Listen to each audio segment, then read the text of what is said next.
Združenje šoferjev in avtomehanikov Slovenske Konjice in Zreče, Mladinski center Dravinjske doline in Društvo za trajnostni razvoj Dravinjske doline je v sodelovanju z nevladnimi organizacijami in lokalnimi skupnostmi v Dravinjski dolini v soboto 17. novembra 2012 organiziralo številne aktivnosti namenjene obeležitvi Svetovnega dneva spomina na žrtve prometnih nesreč.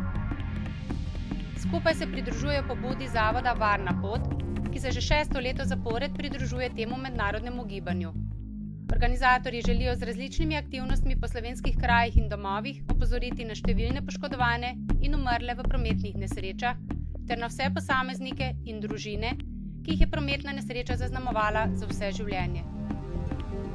Prispevati želijo tudi k senzibilizaciji pomena zagotavljanja in udejanjanja prometne varnosti, viziji nič, resoluciji nacionalnega programa prometne varnosti Republike Slovenije do leta 2011 in Evropskemu akcijskemu načrtu varnosti na cestah do leta 2020.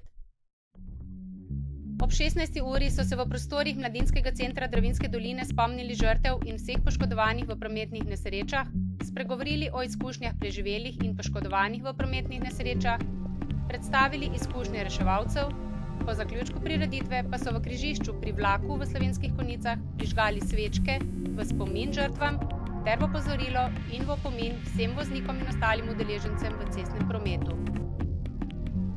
Prireditev se je nadaljevala pri križišču ob trgovini Špar v Zrečah, kjer je udeležence nagovoril župan občine Zreče mag.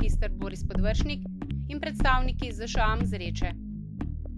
Svečke so prižgali v križišču pri trgovini Špar in v križišču pri gostišču v Lipi.